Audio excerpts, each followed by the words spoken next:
Shalom, everybody, and welcome to a very new season of Regah Bivrit, a moment in Hebrew.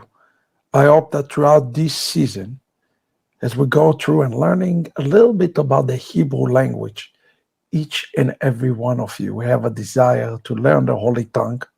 And for that, we invite you to join us at Yeshivat Shuvu for much deeper study with myself and other Hebrew scholars.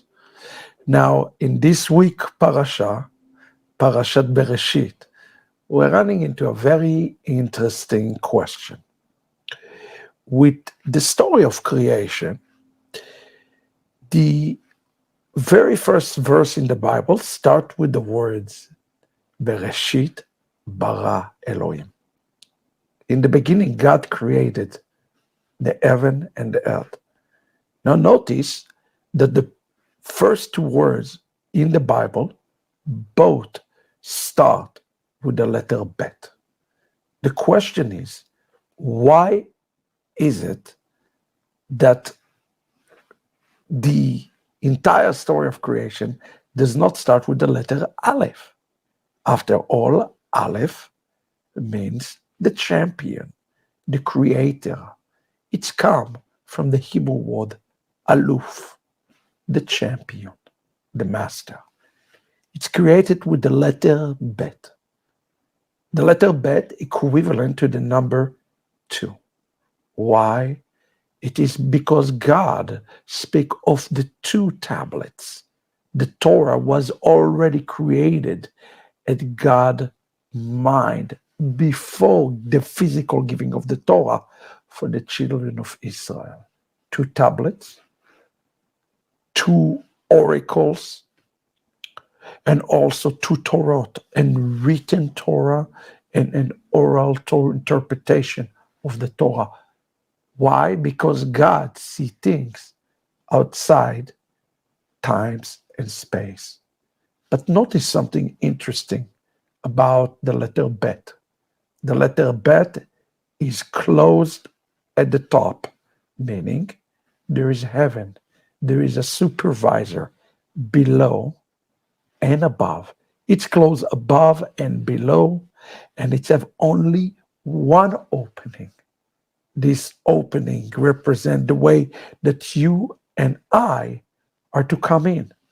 So how are we to come on in?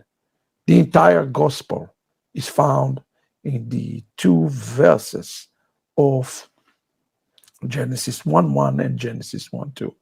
It says, Veruach Elohim merachefet al pnei haaretz. The Spirit of the Lord hovering over the face of the earth. If you take this expression in Hebrew, you will get the meaning behind it. It is the Spirit of the Messiah. The rabbis of Israel told us that the Spirit that was there at the very beginning, that was creating all things, as the Spirit came out of God Himself, and God brought everything to existence through speaking, through calling.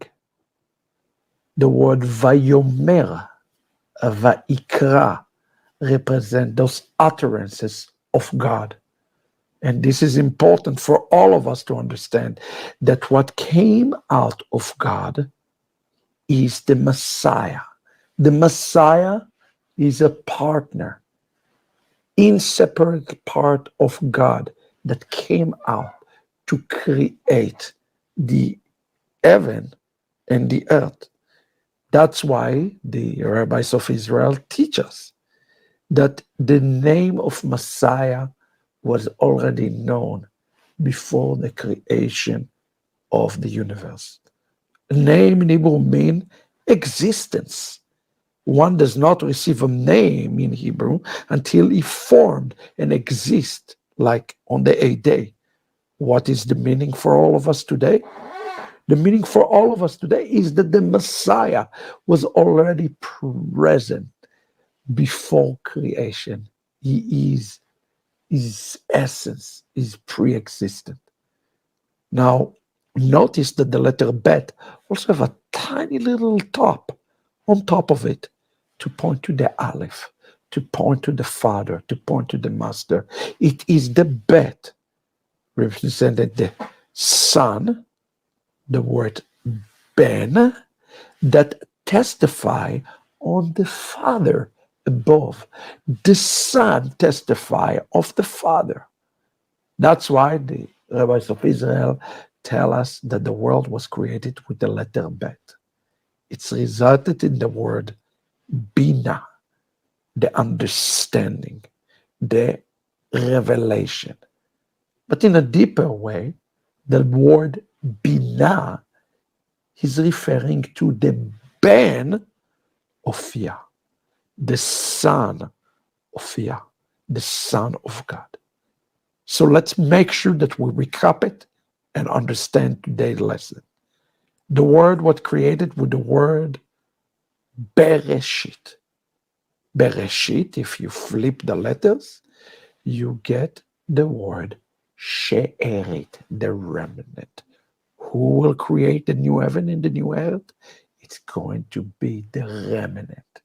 Number two, it was the spirit of Messiah that went and created everything. This spirit came out of God, who created the world in 10 utterances. And number three, this spirit, this bet, represent the Binah itself, which made up of two words, the Ben of Yah, the Son of God, the Messiah. Today, put your trust that the Messiah was there before the creation of the world.